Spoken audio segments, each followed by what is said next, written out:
Hi, I'm Leah and welcome to the Not Only Carrots cooking show. Today I'll be answering the question for you, where do vegans get their calcium? Let's get started. One of the biggest questions people will ask you when you become a vegan is, where do you get your calcium from? You have to have cow's milk to get calcium. But in fact, when you drink cow's milk, it has a negative net effect on your calcium levels, which means that for every cup of milk you're drinking, you're actually losing more calcium than you're gaining. Areas where people consume a lot of dairy have a lot of osteoporosis as well. So instead of getting our calcium from an animal, because cow's milk is great for baby cows, but not for me, I want to teach you today about some ways to get your plant-based calcium instead. The RDI, or the recommended daily intake for calcium, can be anywhere from 600 to 1300 milligrams a day.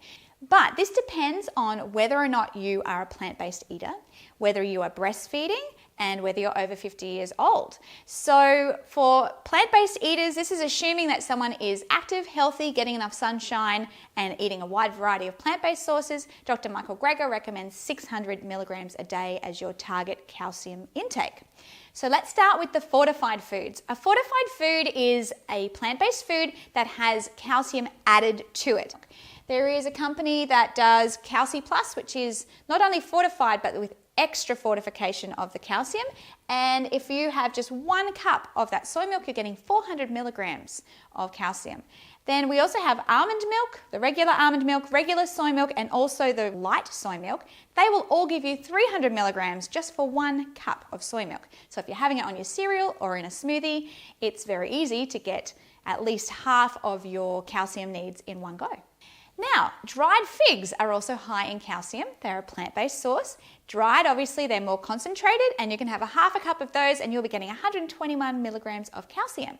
Same with kale, one of the dark leafy green veggies. 1 cup of chopped kale raw is going to give you 101 milligrams of your calcium.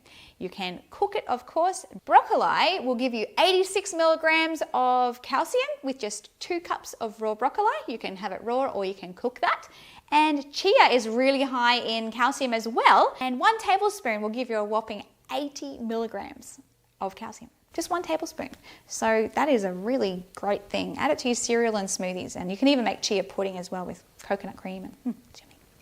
All right, moving right along. The garbanzo beans, the chickpeas, if you have a cup of cooked, you'll get 80 milligrams. Heading over for some more leafy greens, pak choy, or also bok choy, is about 75 milligrams for 1 cup of shredded. So you can add that to your stir fry or a salad.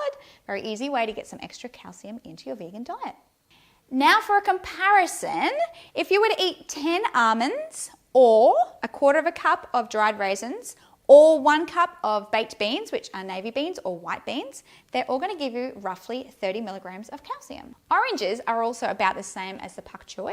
So 1 large orange is going to give you about 75 milligrams of calcium. So 1/3 cup of dried apricots or 1 tablespoon of sunflower seeds is going to give you 6 milligrams of calcium. And rolled oats are going to give you around 13 milligrams of calcium for 1/2 cup cooked. So as you can see, there are lots of plant-based calcium sources. Ideally, try to reach your RDI with your whole plant food sources. If you're finding you can't, or you just want to have an extra top up just in case, head over to your fortified foods. But if you do have a variety of food in your diet from breakfast, lunch and dinner, you will find that you are reaching that RDI. And keep in mind, obviously, the RDI is less for kids as well. The reality, guys, is that if you're eating a whole food, plant-based diet, these foods are designed to give you what your body needs. Often you'll find that foods that have protein will also have calcium, and they'll also have iron, they'll also have vitamin C, so that all these elements can work together to give you what your body actually needs. If you are a junk food vegan, I know you're out there, you may very well be struggling in some of these areas to meet your RDIs. But if you incorporate more whole foods into your diet, you are going to have a far better chance of being not only healthier, but definitely reaching these RDI targets, not only for your calcium, but also for protein and iron and so on.